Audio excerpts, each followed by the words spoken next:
ચૈત્ર મહિનામાં મોટી સંખ્યામાં પદયાત્રીકો પદયાત્રા કરતા હોય છે અને ત્યારે પદયાત્રીકોને અટકાવવા માટે પોલીસે કામગીરી કરી છે અને જેમાં ચૈત્ર મહિનામાં માઈ ભક્તો ચોટીલા આશાપુરા મંદિર ખોડિયાર મંદિર કે પછી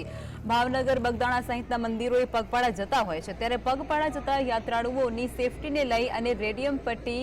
લગાવવામાં આવી છે અને જેથી રાત્રિના સમયે વાહન ચાલકોને પગપાળા જતા યાત્રાળુઓ દેખાશે અને અકસ્માતનો ભય અટકશે। ત્યારે આ સાથે જ બગોદરા પોલીસે બગોદરા ટોલટેક્સ પાસે સેવા કેમ્પ પણ બનાવ્યો છે અને જ્યાં પદયાત્રીકો માટે આરામ અને શુદ્ધ પીવાનું પાણી પી શકે તેવી વ્યવસ્થા પણ ગોઠવવામાં આવી છે।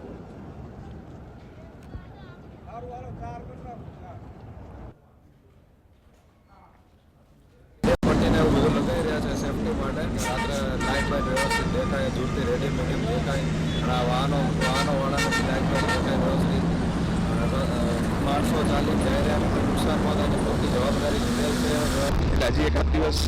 યાત્રાળુનો ફ્લો રહેશે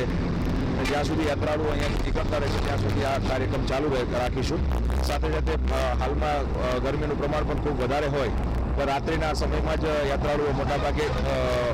પગપાળા ચાલતા હોય છે અને એમના માટે પાણીની પણ અમે અલાયદી વ્યવસ્થા કરી છે જેથી એમનું બોડી ડિહાઇડ્રેટ ન થાય।